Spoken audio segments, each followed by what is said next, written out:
ఇందాక పర్చూరి వెంకటేశ్వర గారు చెప్పినట్టు సార్ చెప్తుంటే నాకు చాలా ఇన్స్పిరేషన్గా ఉంది. అప్పుడు మహానుభావుడు ఎన్టీఆర్ గారు పర్చూరి బ్రదర్స్ అని పేరు పెట్టినాక ఎన్నో వందల సినిమాలు చేశారని. అలాగే సార్ మీరు చెప్పినట్టు ఒక డైరెక్టర్కి సాహిత్యం మీద, మ్యూజిక్ మీద, అలాగే లోక జ్ఞానం ఉండాలి. నాకు తెలిసినంతట్లో ఈ కార్తికేయ డైరెక్టర్గా సంపూర్ణంగా ఈ మీరు చెప్పిన లక్షణాలన్నీ ఉన్న మనిషి సార్.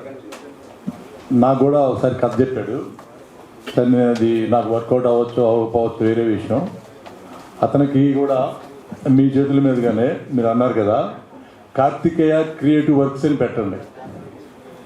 డెఫినెట్గా మీ మాటకి అతనికి వర్క్ ఉందని నాకు పూర్తిగా నమ్ముతున్నాను. అతను పైకి వస్తాడు, ఇండస్ట్రీలో ఒక డైరెక్టర్గా ఎదుగుతాడని నేను పూర్తి విశ్వాసంతో మీ అందరి ముందు చెప్తున్నాను. Anyhow thank you Karthikeya, all the best. నీ కథ నేను చేయకపోయినా అంటే ఫైనాన్షియల్ పొజిషన్స్ అన్నీ చూసుకోవాలి కదా, డెఫినెట్గా నీకు మంచి భవిష్యత్తు ఉంటుంది.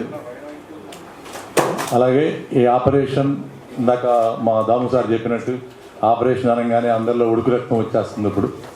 అలాంటి మీ ఆపరేషన్ పద్మ ఆడియన్స్లోకి ఒక మంచి మరి విప్లవాత్మకమైన సినిమా అవుతుందా?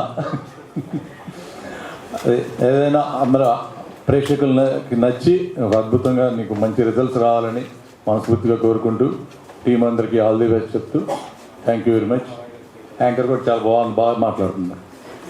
ఈ అమ్మాయి వాయిస్ వినగానే చాలా స్ట్రాంగ్గా ఉంది ఆ వాయిస్ అమ్మాయి. థ్యాంక్ యూ రైట్ అమ్మాయి.